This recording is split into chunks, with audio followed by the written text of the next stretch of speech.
la facultad estoy dictando un seminario optativo que tiene que ver con la historia contemporánea, nacional e internacional. En el caso de la Argentina, desde la crisis de 1930 hasta la actualidad. Y el recorrido de la explicación es lo que comienza con... la primera estación sería la lectura de la historia. Yo diría que no es una explicación maquiavelista, pero sí es cierto que Maquiavelo es un maestro, o ha sido un maestro del análisis político, de los primeros, y el tema de la lectura de la historia es una de las enseñanzas que dejó muy, muy claras, y además es casi obvio que hay que hacerlo para explicar el presente. Y lo que decía hoy en cuanto a evitar que sea ideologizada implica tratar de que la explicación sea lo más objetiva que se pueda, sabiendo que no lo va a ser nunca del todo, porque ninguna ciencia social es totalmente objetiva, por lo menos yo me enrolo en quienes opinan así. El segundo paso de la explicación política es la lectura de la sociedad. ¿Qué quiere decir en el caso argentino o en el caso de cualquier otro país? En el caso norteamericano sería la Casa Blanca, en el caso de Argentina la Casa Rosada. Hay una proclividad a explicar lo que pasa en la Casa Rosada o en la Casa Blanca y no lo que pasa en la sociedad. Y en esto la explicación política es muy exigente porque cada época tiene su tipo de sociedad. Cada partido político de alguna manera responde a una coalición social de base que cambia. En mi caso, lo que trato de hacer es llegar a hacer, por lo pronto, historia y análisis comparativo, en el sentido de que no solamente la situación argentina, sino de pronto elegir algunos ejemplos internacionales. Tengo muy en cuenta el tema de la transición española, por ejemplo, que me tocó presenciar un seminario o participar en un seminario hace años realmente espectacular en la Fundación Ortega y Gasset en Toledo, donde desfilaron los grandes actores de la estrategia de transición española. Es decir, Adolfo Suárez, que en esa reunión fue claro que apareció como el estratega más importante, cada uno con el rol que tenía en su momento, Felipe González, naturalmente, y el rey, que hablaba en ese momento, exponía como príncipe, porque cada uno exponía el rol que tenía en el momento del comienzo de la transición. Y a su vez estaba Carrillo, que era el jefe del Partido Comunista, y Fraga Iribarren, que serían algo así como el representante de una especie de franquismo tardío o derecha española. ¿Por qué le cito esta anécdota? Porque para nosotros era toda una semana, cada uno exponía un día. Presidía una hija de un gran pensador de Ortega y Gasset, Soledad Ortega, que ha fallecido hace poco. Y lo que quería demostrar ese seminario, que era historia oral, en realidad, es una cosa muy aplicable para el caso argentino y para otros en la comparación. Es decir, el comparar es conocer, decía un maestro mío, y creo que es cierto, se conoce más comparando. Y la transición española tiene que ver, o la uso, la empleo mucho, no solo en el caso de la transición española, sino el tema de la cultura política. Porque mi tesis, ya no diría hipótesis de partida, sino tesis, es que la Argentina anda muy bien en la cultura, en la ciencia, en las letras, en el teatro. Hay más teatro en Buenos Aires en este momento que probablemente que en Nueva York o que en París. Pero la degradación fundamental de la Argentina ha sido la cultura política y no nos hemos recuperado. Este es mi punto de partida. Porque la cultura política es una cultura específica, es una cultura que tiene su especificidad dentro de la cultura. Comparativamente, hay países latinoamericanos que no tienen un relieve tan espectacular en la ciencia y otros aspectos como pueden ser nuestros vecinos, los chilenos o los uruguayos. Y mi opinión es que la clase política chilena y uruguaya es muy superior a la clase política argentina. Este es uno de los puntos que trato de señalar en la lectura de la historia, comparativamente, y en la lectura de la sociedad. Y en tercer lugar, penúltimo del esquema, para no alarmar, no va a ser demasiado largo, es la lectura de las instituciones. Y esto es muy propio para la Facultad de Derecho. Los conceptos tendrían que ser por lo menos muy claros en sus consecuencias. La Constitución argentina es una constitución republicana, federal y democrática. Y el tema más espinoso es en qué medida somos una república, y hay mucha discusión sobre eso, o casi diría si no hay discusiones porque no somos una república en el sentido pleno de la división de poderes que implica el valor republicano. Es una constitución federal. ¿Cuán federal es la Argentina? Diría, el déficit federal es muy grande desde hace muchos años. No hemos cambiado en eso, es decir, hay una subordinación de los gobernadores al poder central y por lo tanto la lógica federal competitiva no tiene relieve. Y por último, ¿cuán democráticos somos? Es decir, en el sentido que esta línea interpretativa de explicación política y que pasa por el tema de la cultura política, implica reglas de juego en las cuales se cree, es decir, en qué medida la legitimidad del sistema democrático se ha consolidado alguna vez en Argentina. Y cuando digo esto es en paralelo con otro esquema de análisis, que está muy junto a esto, y es que en el fenómeno del poder, que es un misterio en realidad, la historia muestra el poder como coerción, el poder como legalidad, es decir, una coerción calificada por la ley, y ahí se habla de una legalidad, y luego una legalidad no de cualquier ley, sino una ley que tiene sostén en la sociedad, es decir, que de alguna forma es parte de las creencias colectivas sobre esa legalidad. Eso es lo que se llama legitimidad. Yo parto de la base que soy un argentino veterano, nunca viví, en mi concepto y en el abordaje que elijo y que compartimos varios de mis colegas y otros vecinos, nunca viví un régimen político legítimo, en el cual, como decía Ortega, uno está en la creencia de, no es que yo tengo una creencia solamente, yo estoy en la creencia porque la creencia me precede a mí, la regla de juego y la creencia en el sistema político y su legalidad es parte de lo que hace diferentes culturas políticas y la nuestra en ese sentido es deficitaria. Y el cuarto nivel de análisis en esto sería el tema de la ética pública.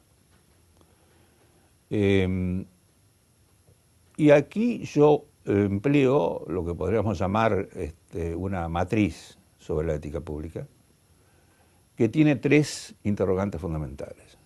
Según se responda a esos interrogantes, esa ética es más o menos fuerte, elaborada o convincente o deteriorada, depende.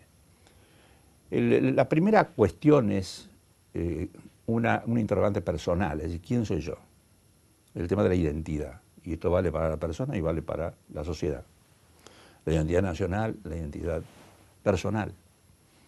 Esa es la primera pregunta de la ética que alguna respuesta debo dar o encontrar.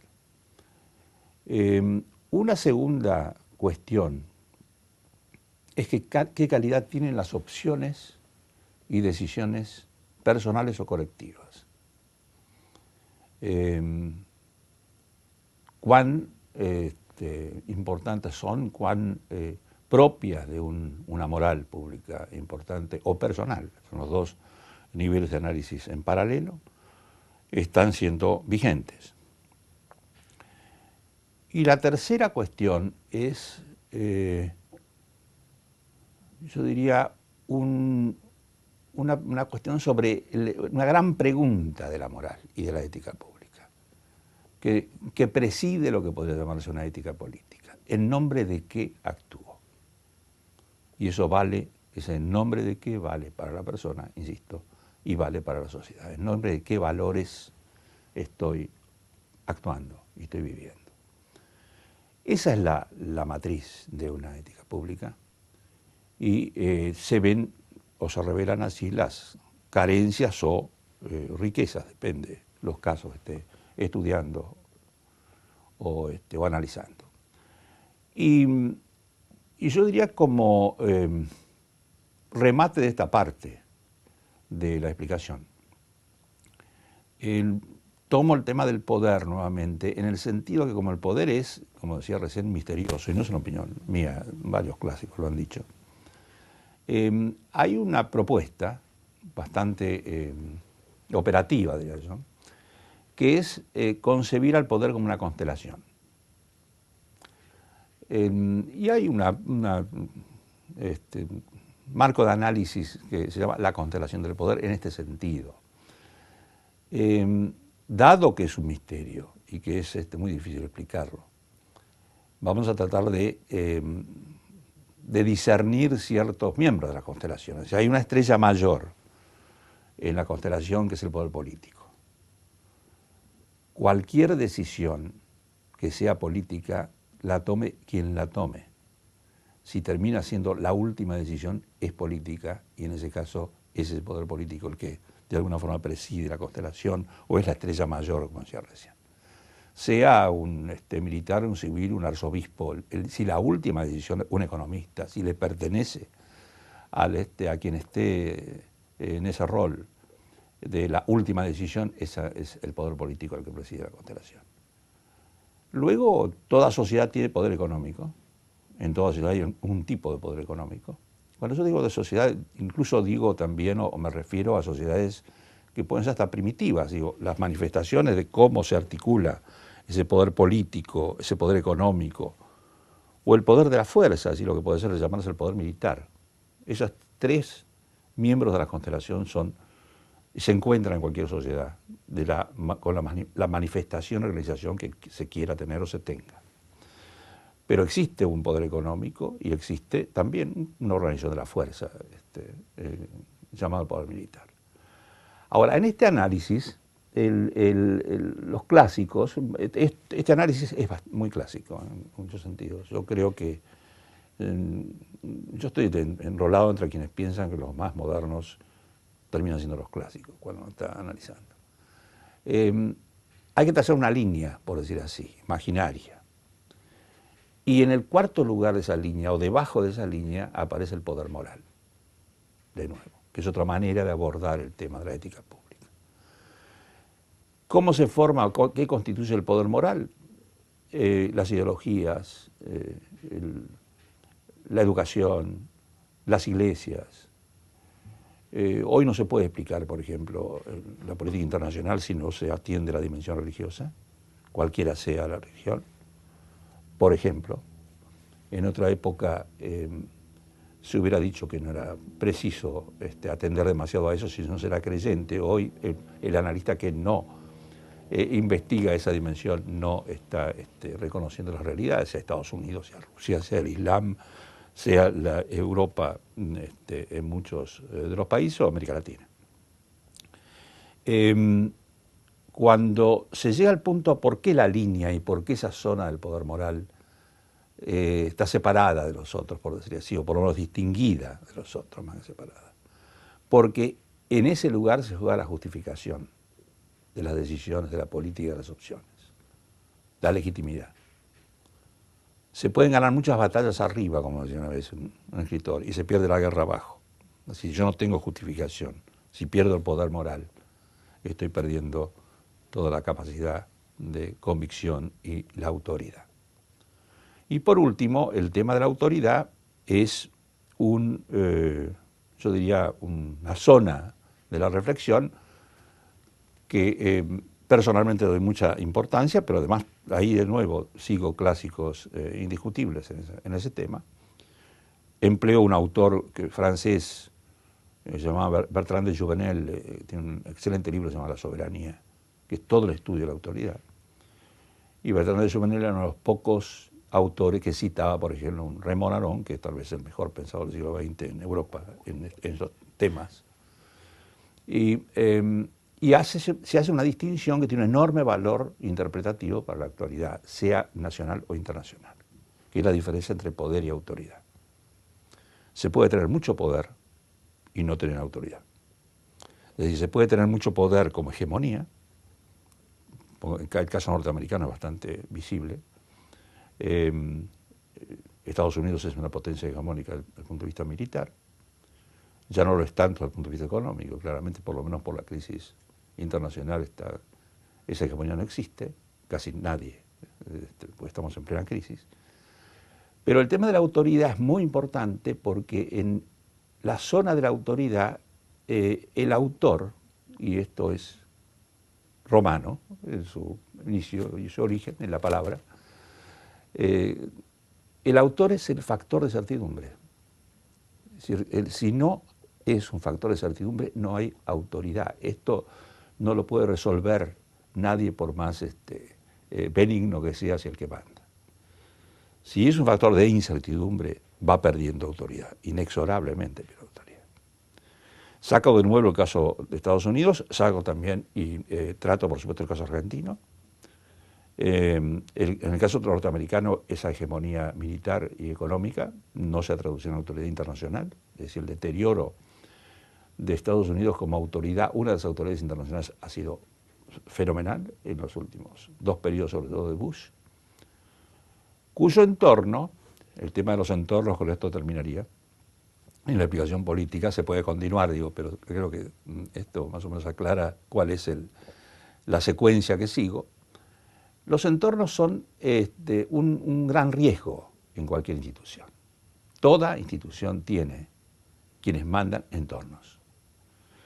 Y el problema del entorno es, como dice un muy buen psicólogo norteamericano, Goldman, que es autor de un libro que se llama Inteligencia Emocional, que produjo una conmoción en la psicología.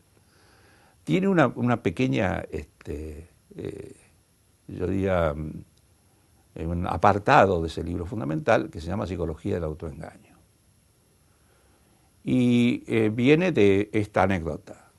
Goldman es psicólogo privado de Schlesinger, que era un gran historiador norteamericano que murió no hace mucho tiempo, que formaba parte del primer entorno de John Kennedy.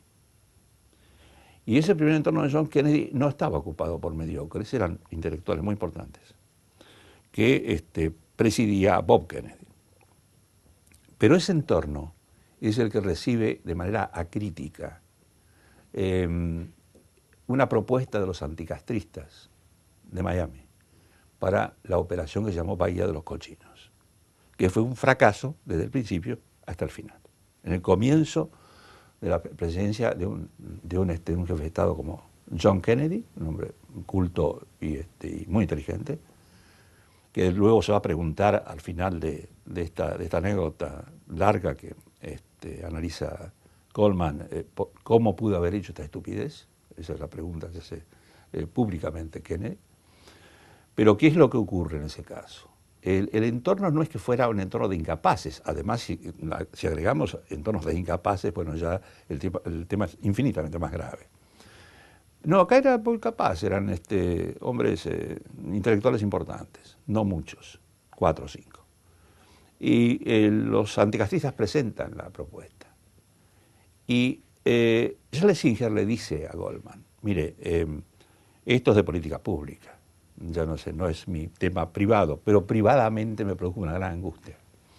Entonces Goldman le dice, mire, si usted me autoriza a usar esta anécdota, me viene muy bien, porque me ilustra perfectamente una tesis que yo quiero ilustrar, que es el tema de lo que se llama la psicología del autoengaño. Es decir, un entorno tiende a la unanimidad y a expulsar el debate político y las diferencias. Todo entorno, sea de un hospital o de un gobierno, o de una iglesia, es un riesgo. Es muy difícil sortearlo. Y de ahí surge el libro que se llama Psicología del Autoengaño, con este ejemplo que está dado en un ambiente con gente muy ilustrada, cada una de ellas en su disciplina, y Schlesinger dice, yo era el único historiador. Y como soy un historiador, leo todo. Y como leo todo, leí todo el expediente, incluyendo lo que aquí llamamos incidentes, por cuerda separada, como dicen los abogados. Es decir, incidente dentro del juicio de divorcio, por ejemplo, alimentos, visitas, etcétera, los hijos, lo que fuera. Y yo comencé a ver, para terminar ilustrando bien lo que quiero decir, o lo mejor posible, comienzo a ver que, en fin, la primera aplicación de esa propuesta es: la Bahía de los Cochinos es un lugar para una operación comando muy adecuado. Y se abrevio mucho, pero lo condenso. Dice Schlesinger, estudié un poco el tema y objetivamente era cierto. Después viene un segundo incidente donde dice, bueno, de todas maneras es una operación comando que puede no tener víctimas, porque si son atacados, cuando son atacados, huyen a la selva. Entonces Schlesinger dice, ahí se empecé a sospechar de que algo pasaba porque la selva quedaba a 80 kilómetros. Y el lugar no era conocido, se supone, por el comando. De manera que ya me pareció que soy en dirección al disparate. Y el tercer incidente, había más, pero digamos los tres primeros, ya era un disparate, porque lo que decía era: la oposición castrista, anticastrista, se va a levantar con toda su fuerza a raíz de este impacto. Y entonces mi pregunta era: ¿dónde está la oposición anticastrista? En el momento de mayor poder del ejército castrista, yo diría alimentado además económicamente y desde el punto de vista de los armamentos por la Unión Soviética. ¿Y dónde está esa oposición que puede? Así que comencé a partir de eso mi dictamen en disidencia. Bob Kennedy lo recibe, le dice: es una pena, el único que estás en desacuerdo sos vos. Entonces lo que insinuó es: ¿por qué no te vas? No de una manera tan brutal, pero ¿por qué no te vas? Y bueno, dice, eso me quedó una grave herida intelectual. Y termino con esto. Hay una gran película que se llama 13 días, donde se filma muy bien el Kennedy de la época de la crisis de los misiles con la Unión Soviética. Está muy bien reconstruido. Y hay una escena que termino con esto como ilustración. En una escena está Kennedy tratando una de las decisiones más arriesgadas, más peligrosas para un desastre y una tragedia internacional, como era el riesgo de una guerra nuclear. Y la mesa oval de la Casa Blanca ya no tiene 4 o 5 personas, tiene 40. Y hay de todo, incluyendo teólogos políticos de Georgetown, que tiene un instituto, el Instituto Kennedy, que es uno de los mejores análisis de teología política en el sentido del buen sentido de la expresión. Son teólogos que son expertos a su vez en política internacional. Y por eso pueden hacer teología y ética de la política internacional. Bueno, digo, esta era uno de los componentes, pero abre el juego ya a una reunión donde el riesgo del entorno y de la psicología del autoengaño no operaría. Bueno, este es más o menos yo diría el contenido del seminario que estoy diciendo, desde el punto de vista del comienzo por pronto, y lo que va a ser pues una especie de línea o de lógica interna dentro del seminario en el análisis de todos los episodios y problemas de la Argentina y del mundo que vale la pena explicar. Muchas gracias.